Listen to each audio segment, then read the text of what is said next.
National college football people are saying that Arkansas has one of the best chances to beat out Alabama in the SEC West in football next year. Okay, we'll talk about that as well as get into Arkansas and Texas A&M basketball happening on Saturday and the rest of the sports weekend. It's all coming up on the Locked On Razorbacks podcast.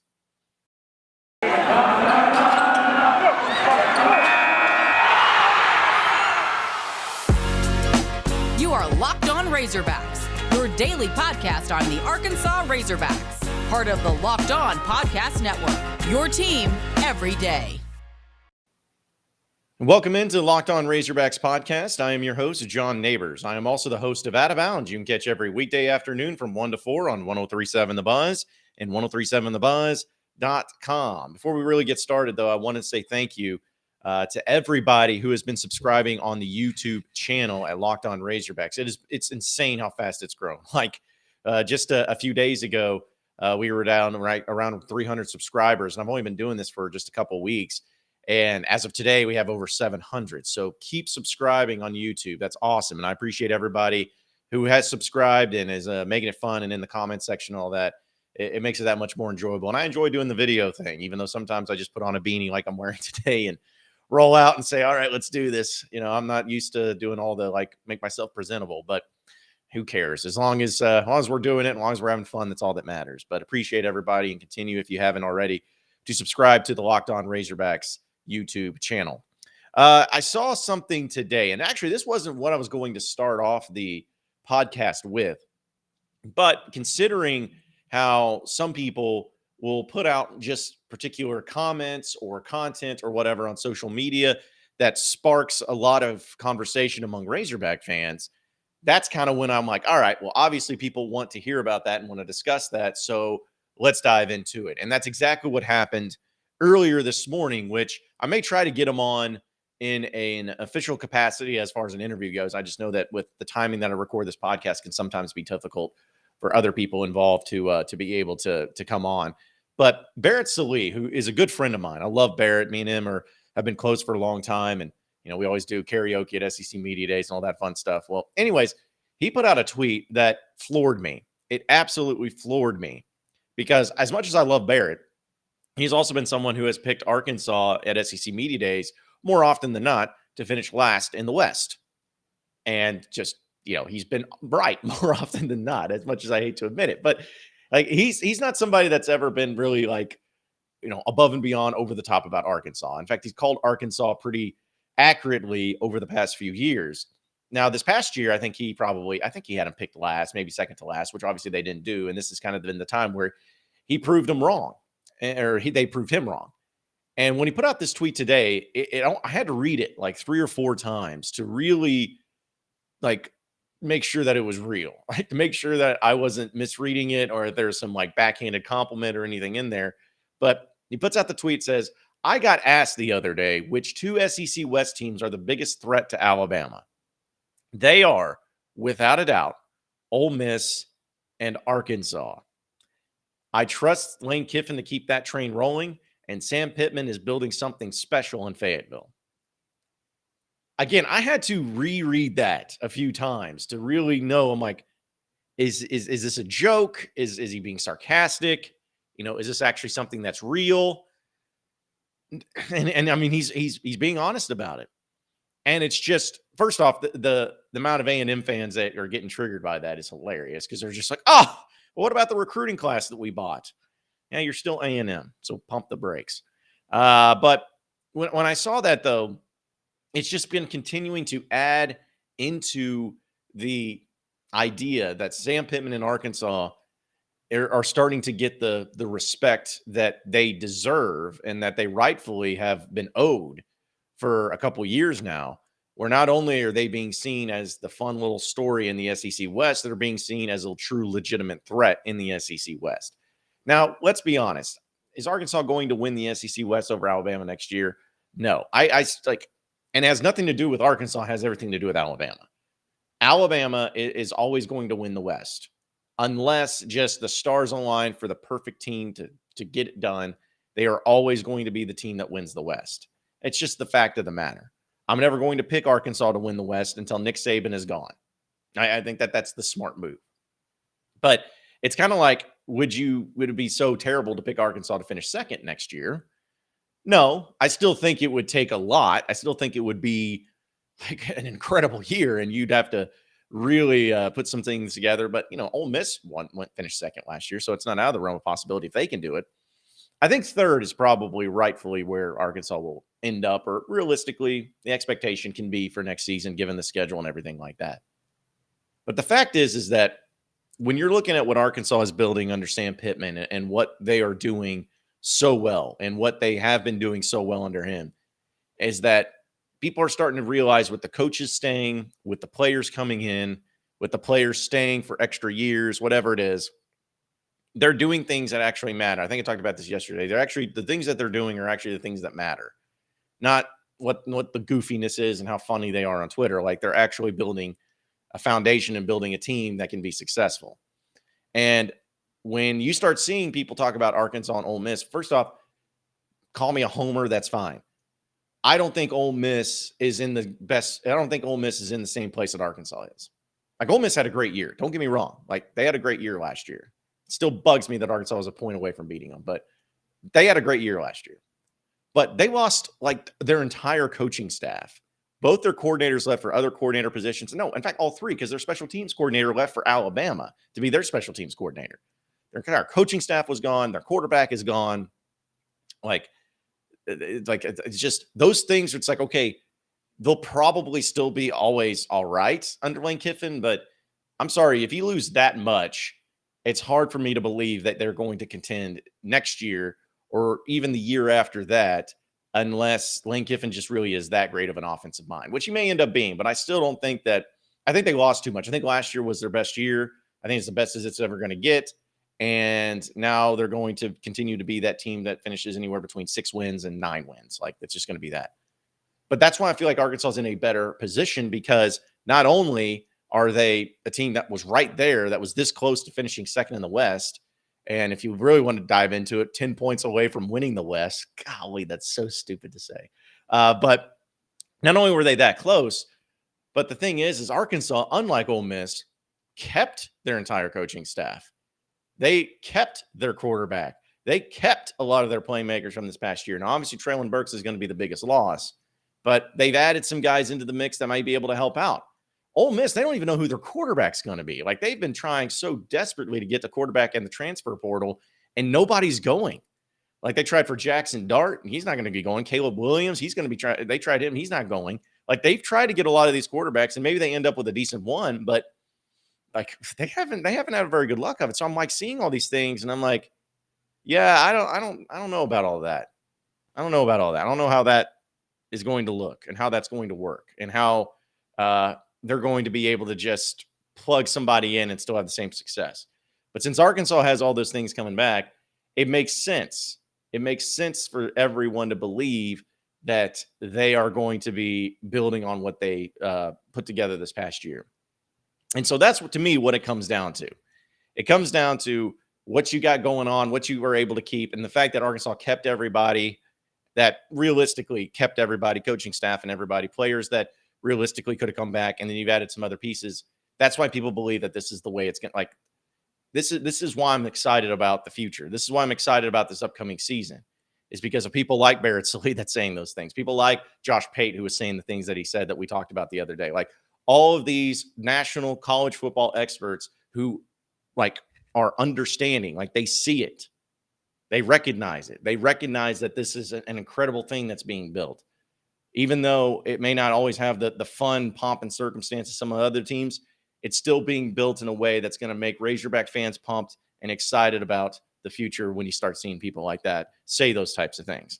I love the positions Arkansas is in. And honestly, obviously, besides Georgia and Florida, or Georgia and Bama, because, they got it going on. Like, think about this. Would you trade spots with anybody else in the SEC right now, not named Alabama or Georgia? I mean, seriously. Would you trade spots with anybody? Like, everybody's all on A&M, but, okay, you actually got to do it, though. You can recruit all day long, but you have been able to recruit for many years, and you've yet to be able to do anything with it. So, would you trade spots with anybody else in the SEC besides Bama or Georgia? And some of you may even not want to trade with Bama or Georgia. I mean, I may want to at least dabble in the college football playoff. But that's kind of always the way of how you know when you got a coach, when you got like, that's another thing too. I think it was Colin Cowherd, and I'll never forget this. He always talked about this, and it was such a great way of appreciating and being able to come to a realization of where you're at. You think about the head coach that you have. All right. How many head coaches would you trade for in the SEC for Sam Pittman? Probably Nick Saban. Probably Kirby Smart. Is there any other coaches that you would trade for in the SEC? You may not even do those two. I'm not trading Sam Pittman for Jimbo Fisher. I'm not trading Sam Pittman for Ryan Kelly. I'm not trading Sam Pittman for Lane Kiffin. I'm not trading Sam Pittman for anybody else in this conference. That's when you know you have something special going on, is when you would not do it at all. Think about that. Who knows? Maybe some of you would trade. But right now, it's hard not to be excited about exactly the direction that Arkansas is going and how good everything's going right now. And the fact that people are finally starting to recognize and starting to give credit where credit is due is the best thing about it as well. And this is it, the putt to win the tournament. If you sink it, the championship is yours, but on your backswing, your hat falls over your eyes. Is this how you're running your business? Poor visibility because of you're using spreadsheets and outdated finance software? To see the full picture, you need to upgrade to NetSuite by Oracle. NetSuite is the #1 cloud financial system to power your growth with visibility and control of financial inventory, HR, planning, budgeting, and more. NetSuite is everything you need to grow all in one place. With NetSuite, you can automate your processes and close your books in no time while staying well ahead of the competition. 93% of surveyed businesses increase their visibility and control after upgrading to NetSuite. And over 28,000 businesses already use NetSuite. So for the new year, NetSuite has a new financing program for those ready to upgrade at netsuite.com/locked. Head to netsuite.com/locked for this special one-of-a-kind financing offer on the #1 financial system for growing businesses. Again, head over to netsuite.com/locked.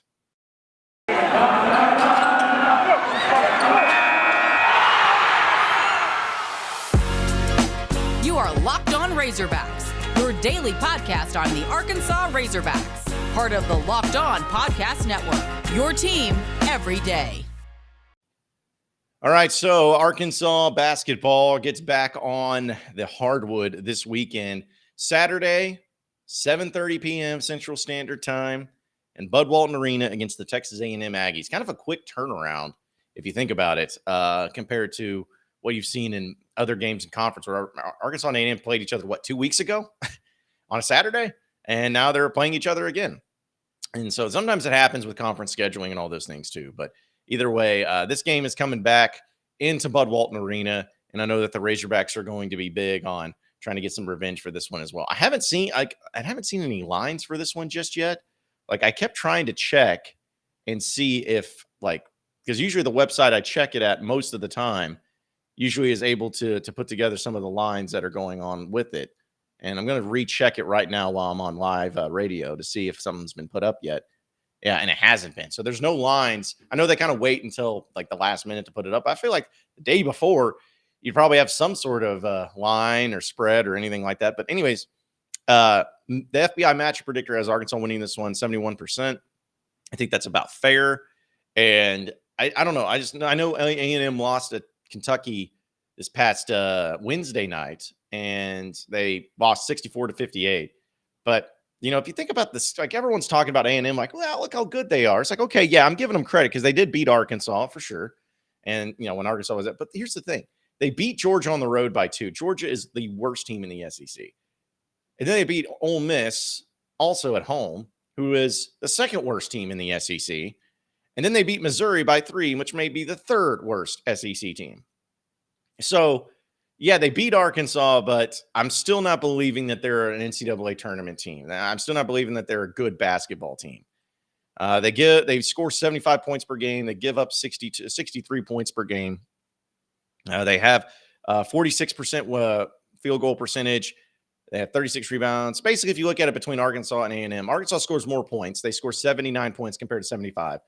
A&M does give up less points, 63 compared to 68. But here's the thing. Arkansas in the past 3 games has given up less than 60 points to each opponent. So a little bit of skewed from where it was in the beginning of the season, but it's starting to go down rapidly. A&M does shoot the balls up 1 percentage point better from field goal range, but Arkansas does out-rebound Texas A&M by roughly 3 rebounds per game. A&M and Arkansas are actually tied at assists per game and blocks per game. And A&M somehow has more steals per game than Arkansas, which Arkansas has always done a really good job of having steals throughout the season too. So pretty, as far as statistics go, they're pretty closely matched up. And I still believe, though, that with the way that Arkansas is playing and much better, and I know that Muss is going to be back in this game, and I know that the crowd's going to be wild. I wish I could be there, but like the crowd's going to be into it. There's going to be energy rolling throughout the whole Bud Walton Arena concourse. And I just believe Arkansas is going to win this game. And I think that they're going to continue to make statements. And if they win this game, you think about it, if they win this game, you still have at Ole Miss, which you should win. Ole Miss is trash. You should win that. Oh, like Missouri beat them by 25 at their place. Ole Miss is garbage. So you should win that game. You have West Virginia at home, which I believe is a winnable game too. Then at Georgia, you should win that game. Mississippi State at home, you should win that game. Like, you have such a great opportunity to put things together and get going towards this end of the season, or at least towards the midway point of the conference season, on a roll. And when you're on a roll like that and you're figuring things out, it's going to make that game against Auburn and Bud Walton Arena on that Tuesday night. Whew, it's going to make it wild, man, and going to be one of the most electric atmospheres you'll ever see. But you have to continue just to build upon what you're doing. Like, you're doing a great job defensively. Continue to do that. Continue to lock down teams defensively. Jaylen Williams has been phenomenal the past 3 games. Find ways to get him involved. JD Notae, number 1. Jaylen Williams, number 2. That is the way it needs to be. And then number 3 after that, kind of just by committee. Throw in Stanley Amude, throw in Adisi Tomi, throw in Devo Davis, whoever. Does not matter. Throw in somebody that'll be able to score some points and to help you out. But 1 and 2 punch needs to be JD Notae and Jaylen Williams. And I think that Muss and the coaching staff understand that. But also opposing teams are going to understand that. So they're going to be looking at it. It's like, all right, we got to lock these guys down, target those guys, make somebody else take the shots and be involved in the offense, to which Arkansas is going to have to respond and adjust as well by saying, all right, well, when you take those guys out, we're going to have these other guys step up. So it's going to be very important for the other guys like Devo Davis, like Stanley Amude, like, these guys that are capable of scoring and are capable of getting it done, to say, all right, well, when these guys can't get it done, or these guys are out, or whatever it is, you're the one that's going to have to step up. You got to step up and start playing a lot more effectively in the offensive game and being able to do your part. Because once Amude starts getting some things going or something like that, then the other team's going to be like, all right, well, we got to take care of this guy now. So then it'll peel it off away from the other ones. It's just an ever-loving concept of a chess game, essentially. So Arkansas, if they can just go into the game with the confidence that they've had, play the defense, if they play defense the way they have, they were going to win the game. And I know that's so simplistic and probably cliche, but it's true. If Arkansas plays the defense, the same defense that they have for the past 3 games, they will win this game, regardless of the 3-point shooting, which we know the streak has to start all over again. Hate that. Regardless of 3-point shooting, regardless of anything else, they play good defense, they will win the game. Because Arkansas, it's pretty incredible to know this stat, but Arkansas actually leads the nation, not the SEC, the nation in free throw attempts. And they are second in free throws made. And they're first in the SEC in free throw percentage. They get to the foul line a lot. Like, I never realized it was that much, but they do. And they do a great job of making their shots. So play great defense, get to the foul line, make your free throws, home for dinner. You're going to win this game. You're going to get that revenge game against Texas A&M, and then you're going to feel so much better about yourself and so much better about the next game going on the road to Ole Miss, which, again, should be a victory for you. But they got to just keep doing what they're doing. Go to your go-to people. Don't let anybody come in there and screw around with it and try to, mess up. Like, we'll put in some player and they're all of a sudden wanting to play hero ball. Don't do that. You've got your game plan. You know what works. You know what doesn't work. Stick with it, and you should win this game. Fair enough? Fair enough. BetOnline would like to wish you a happy new betting year as we continue to march to the playoffs and beyond. BetOnline remains the number 1 spot for all the best sports wagering action for 2022. New year and a new updated desktop and mobile website to sign up today to receive 50% welcome bonus on your first deposit. Just use the promo code LOCKEDON to get started. From football, basketball, hockey, boxing, UFC, right down to your favorite Vegas casino games. Don't wait to take advantage of the amazing offers available for 2022. BetOnline is the fastest and easiest way to bet on all your favorite sports. So head over to betonline.ag where the game starts. You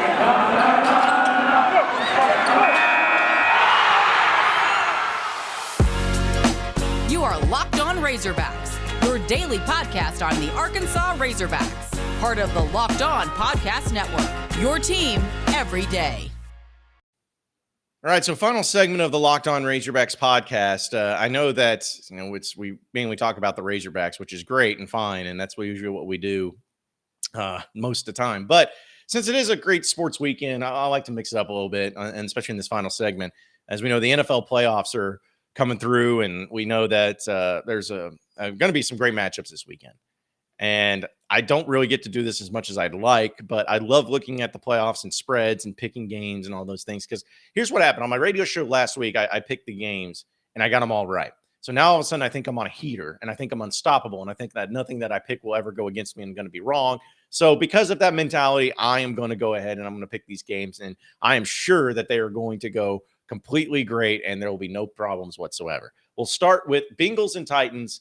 I am actually going with the upset in this one. Give me the Bengals. I love Joe Burrow. As much as I hate to say it because he went to LSU, he's an awesome guy. Like, he's a guy that's very easy to root for. He's a really good quarterback. He's a great leader. And Cincinnati, they haven't been relevant in football. They won the first playoff game for 30 years, like last week. So I like them. And there's just something about the Titans that I haven't been able to trust. I just don't feel like they lost to the Jets, my team, and the Texans this year. So been a little inconsistent. They're going to get Derrick Henry back. That may be a big factor. But there's something about the Bengals I just like. I think that offense is way too explosive. I think between Burrow and Jamar Chase and Joe Mixon, they're just gonna get after the Titans. So give me the upset because Tennessee's 3.5-point favorites in that. Give me the Bengals to get this dub and to cover that spread. 49ers and Packers. Now, this game's been moving. It started off pretty high in favor of the Packers, but it's been moving. I think they started out open as an 8.5-point favorites. Now they're only 5.5-point favorites up in Green Bay. I know the history between these two teams and how the 49ers have done a good job of stopping the Packers in these games, but I'm gonna take the Packers. I think the Packers with Aaron Rodgers, they're going to be on a mission. They're going to make sure that they're not going to lose at home, and especially at home to San Francisco. Because San Francisco, that was a nice win they had against the Cowboys, but that win was more about what the Cowboys did wrong than what the 49ers did right. Like, you don't want to take anything away from them, but I just feel like this is a whole new animal when you're going to be going up there facing Aaron Rodgers in this year where, he's kind of been just pissed off. He's probably going to win the MVP. At least I think he should, even though people are still like upset with him because of his stance on vaccinations and all that, which is so dumb. But either way, I think the Packers win in this one. They cover the spread 5.5. I think they win by 10 points. So give me the Green Bay Packers in that one. The Bucks and Rams. I am fascinated by this game because you got Matthew Stafford, who's been around a long time, but he's at a new team in the Rams that have a lot of experience in the postseason and a lot of great players surrounding Matthew Stafford as well. Going up against the Buccaneers, Tom Brady, the defending Super Bowl champs. I want to pick the Rams. I really do. I think that they got a lot of good things going for them. But I can't, just like picking against Nick Saban, I can't pick against Tom Brady in the playoffs. Forget what happened in the regular season. I cannot pick against Tom Brady. And they're 2.5-point favorites in this one. Give me the Tampa Bay Buccaneers in that one as well. And finally, the Chiefs and Bills. To me, the most intriguing game of this weekend. High power and offenses on both sides. Really talented young quarterbacks on both sides. Some improved defense on both sides. Like, this is the one where it is literally a crapshoot, and rightfully so, because Kansas City's only favored by 1.5 in this game. I think Kansas City wins it. I think Kansas City gets the victory. It's in Arrowhead, so it's going to be a loud atmosphere. It's going to be a wild atmosphere. It's going to be a cold atmosphere too. I think that Kansas City wins it. I think that Andy Reid and Patrick Mahomes and all of them know how to do it in the playoffs now, since they've done such a good job. I think they're going to be as healthy as they've been in a while too. So give me the Chiefs to win that one. I'm just hoping for great games, but I don't know. I don't know what to make of it all, but I know that with Kansas City and the Bucks, I wouldn't mind seeing them again. I know a lot of people don't want to see them again in the Super Bowl, but I wouldn't mind it. But what I really want is I want to see the Packers and the Bucks in the NFC title game. That's what I want to see. I want to see Tom Brady versus Aaron Rodgers. I think that's what we all want to see, right? I think I'd agree with that too. Appreciate everybody listening in to the Locked On Razorbacks podcast. Be sure to like and subscribe to the podcast on iTunes or on Google Play. You can also get after me on Twitter at BuzzJohnNabors for any questions, comments, concerns that you may have, and we will keep it going from there. Same podcast time, same podcast channel tomorrow afternoon. Have a great day, everybody. We'll see you then.